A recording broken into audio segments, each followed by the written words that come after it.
Hi guys, I hope you all are doing well.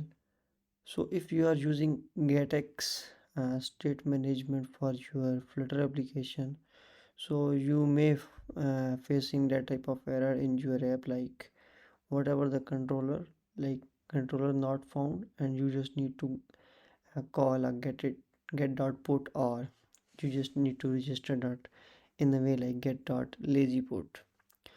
So first of all, let's discuss like why this error is occurring. Basically, this error normally occurring but whenever you are directly finding like get dot find whatever your controller.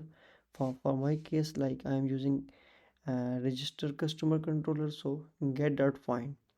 So in case of finding, so it's assuming like our controller is already in the widget tree. We just need to call, like we just need to find it, and whatever the function or whatever the variables, we just need to uh, simply use them. But in case of put, so it means we are registering a new controller. So in that case, you will not find that, you will not see that type of error. So how to fix it? So you need to fix it simply. The solution is what in this description.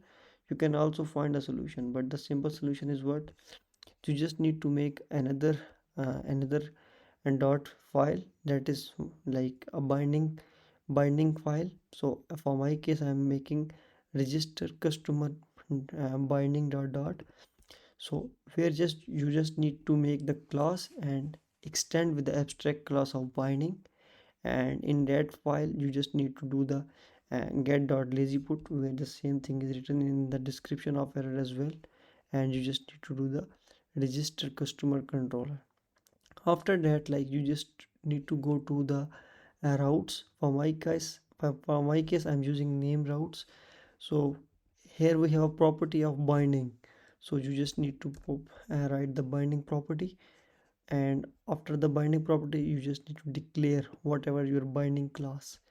Also, one of the other thing, you can also do the list of binding. It means in the one controller you can add multiple bindings as well. So here we have a concept of like dependency injection. So that's why we are using the binding class. So if I just control s and just restart it, so you will see that our issue will be solved. And by the way, this is our one of my client product that I'm working on it. So just click on it, and this one, see, right now it's working fine. So in this way you can solve your issue. And also, if you are facing any other error, and you can mention in the comment, I will help you how to solve that. And also, if you like our series, you can also like leave a comment for us, and also like and subscribe to our channel. Thank you so much. Bye bye. Allah Hafiz.